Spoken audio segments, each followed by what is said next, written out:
Hi, friends. I'm coming to you live from the mobile office, otherwise known as my car. I was outside taking this video and my camera blew over off the tripod. It's very kind of windy out here today. In 1976, I started a teaching position at Jefferson High School in Brooklyn. And I was teaching, I had just received a degree in adaptive education from Brooklyn College. Adaptive education is now called special education.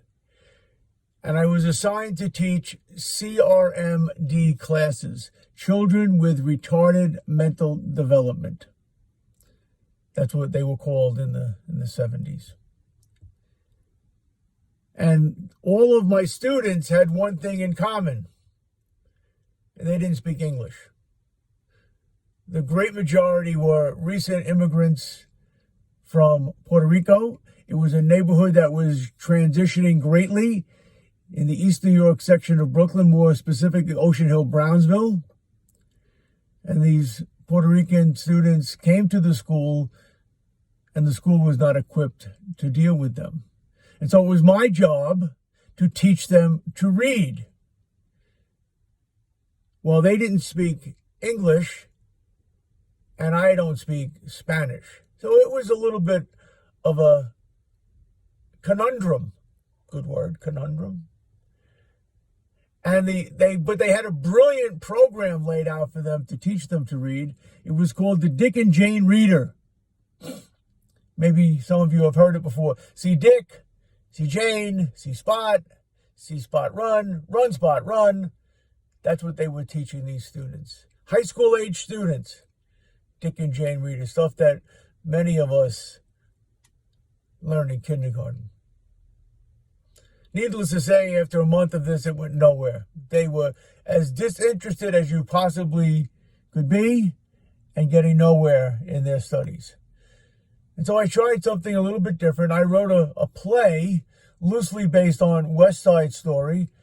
And in order to act out the play, they had to read the script.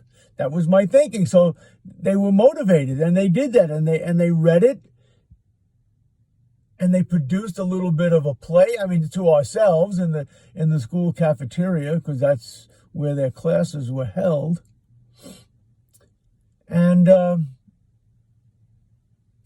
thankfully, they when they were tested, their reading scores went up to third, fourth, some fifth grade reading level, where they had not. They were off the spectrum entirely.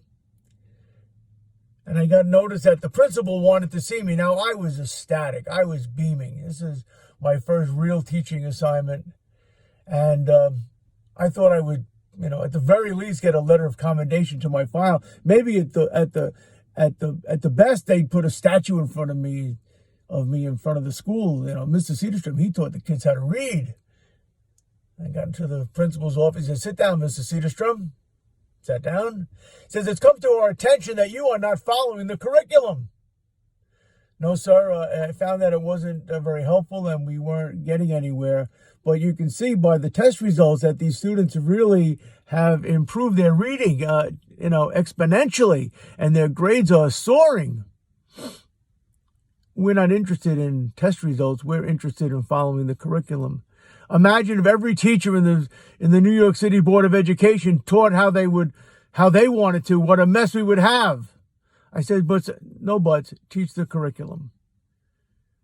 I went home that night, and I never went back to school. I quit. A couple of months on the job, and I thought I was doing a good job, and I quit. Now, the reason I'm telling you this is really not so much for the story, but what lies behind the story.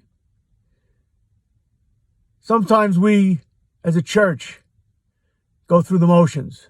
We do things that have always been done with the expectation that we will get the same results. And that's not realistic.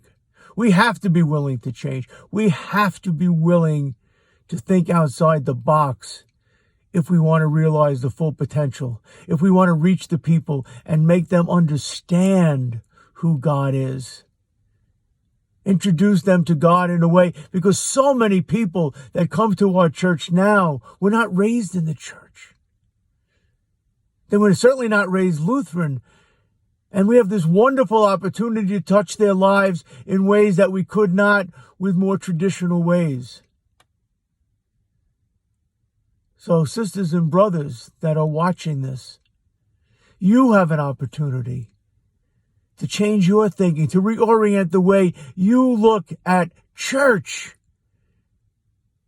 and find new ways to evangelize outside into the community, into the world. Let them know that Christ is always doing something different in our lives. And not be afraid to change, to stand up for what you believe in, to have the courage to move forward. That's my message for today. May God bless your day. Amen.